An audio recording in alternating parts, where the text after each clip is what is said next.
30 জুনের মধ্যে ফিটনেসবিহীন সব বাস চলাচল বন্ধের নির্দেশ দিয়েছেন সড়ক পরিবহন ও সেতুমন্ত্রী ওবায়দুল কাদের। রাজধানীতে যেন ব্যাটারি চালিত গাড়ি চলতে না পারে সেই বিষয়ে ব্যবস্থা নিতে সড়ক ও মহাসড়ক বিভাগকেও নির্দেশ দিয়েছেন।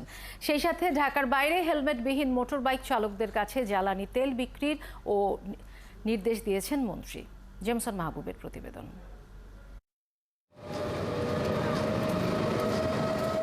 সড়কে শৃঙ্খলা আনতে 2017 সালে হয়েছিল বাংলাদেশ সড়ক পরিবহন কর্তৃপক্ষ আইন। সেই আইন তৈরির 7 বছর পর উপদেষ্টা পরিষদের প্রথম বৈঠকে সড়ক পরিবহন মন্ত্রী ছাড়াও উপস্থিত ছিলেন ঢাকার 2 সিটি মেয়র, সড়ক পরিবহন মালিক, শ্রমিক নেতারা। সেসব নানান পরিকল্পনা, এগুলো রেজাল্ট তো পাচ্ছি। সভার শুরুতেই চুয়েটের 2 শিক্ষার্থীর মৃত্যুর ঘটনায় ওবায়দুল কাদের কর্মকর্তাদের কাছে জানতে চান, ফিটনেস ছাড়াই 43 বছর পুরনো একটি বাস রাস্তায় চলে কিভাবে। যে গাড়ি অ্যাক্সিডেন্ট করেছে তার বয়স 43 বছর, একটা পত্রপত্রিকা নিউজ হয়েছে, সেটা আপনাদের নজরে পড়েন। মন্ত্রীর কথায় রেশ ধরেই মেয়াদোত্তীর্ণ গাড়ির রাস্তায় চলাচলের বিষয়ে কথা বলেন শ্রমিক নেতা শাহজাহান খান।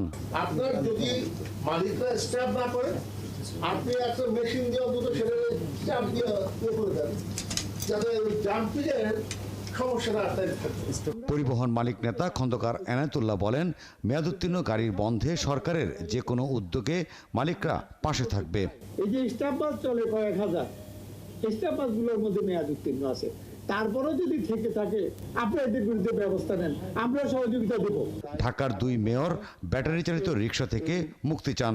ডিএমপি যদি চায় আজকে ঢাকা শহরে কোনো লেগুনা চলবে না, তাহলে কিন্তু চলবে না। এই রোড ট্যাক্সের একটি অংশ যাতে করে সিটি কর্পোরেশন পায়, আমরা পুরোটা চাচ্ছি না।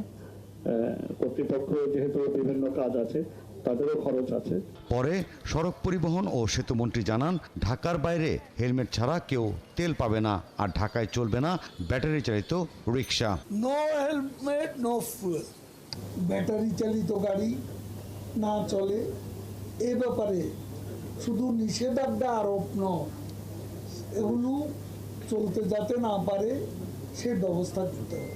মন্ত্রী জানান, 30 জুনের পর রাজধানীতে চলতে পারবে না কোনো লক্কর ঝক্কর বাস। জেমসন মাহবুব, 71, ঢাকা।